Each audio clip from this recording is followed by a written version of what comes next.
بسم الله الرحمن الرحيم.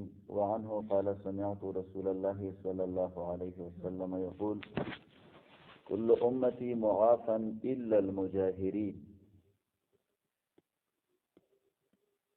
ابو هريره رضی اللہ عنہ روایت سے دیوی ما رسول الله صلی الله علیه وسلم نا واوریدل چې هر امتی زما با معاف کول شي مگر هغه سړی با نه معاف کول شي چې هغه جهرن ګناه کوي، ښکاره ګناه کوي.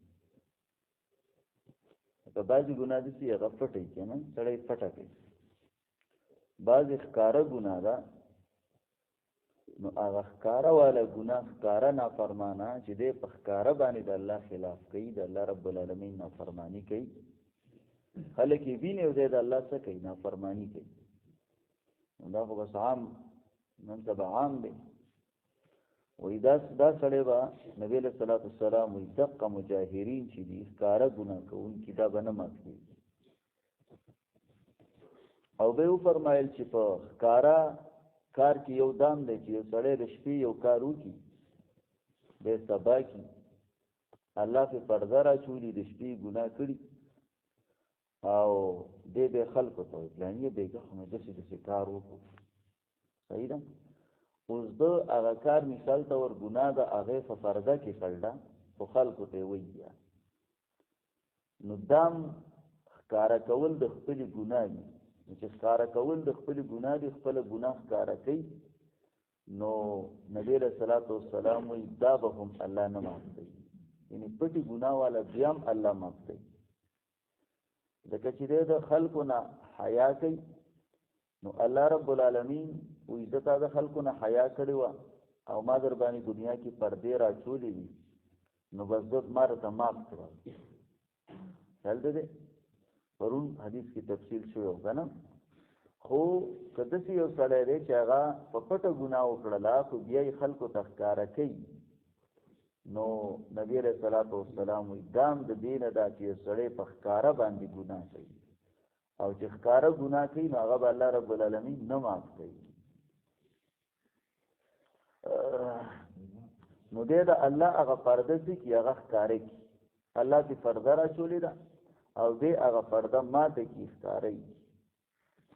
وعنه قال سمعت رسول الله صلی الله علیه وسلم، دوی ما د رسول الله صلی الله علیه وسلم نه واورېدل یقول چې فرمایلی کل امتی معافا، هر امتی زما چې دی نو دا به معاف کولی الا المجاهرین، ښکاره ګناه کوونکي به نه معلومه. یقول وان من المجاهرة ښکارهوالي نه دا ده ان یعمل الرجل باللیل عملا، چې عمل وکړي یو سړی د شپې عمل ثم یصبح بیا سبا کړي وقد ستره الله علیه والله رسول الله صلی الله علیه وسلم یا فلان و فلانی عملت البارحة، ما کړو بیګا شپه قضا و قضا. هر امتی زما به معاف کولی شي مگر هغه سړی یقینا د شپه تېره کړي نه معاف کولی شي چې پرده جرم ګناه ویصبح خدای سبا کی یکشف لری کی ستر الله، بعضی ګناه ده الله تعالی عنه سړی پټه کوي، خپل باندې ښکاره ګناه ده، هغه ګناه خلکو ته هغه ښکاره والا بیا له صلات والسلام دام د دې ښکاره باندې ښکاره ګناه کړی ده او ښکاره ګناهونه والا به الله رب العالمین خلک یې ویني او دی د الله څخه نافرماني کوي عمل کول. دا خو بس عام نن سبا عام دی. وایي دا سړی به نبي علیه الصلاة والسلام وایي دقه مجاهرین چې دي ښکاره ګناه کوونکي دا به نه مات کوي. او به یې وفرمایل چې په ښکاره کار کې یو دام دی چې یو سړی د شپې یو کار وکړي، بیا سبا کې الله پې پرده راچولي، د شپې ګناه کړي او دی به خلکو ته وایي پلاني بیګه خو مې داسې کار وکړو.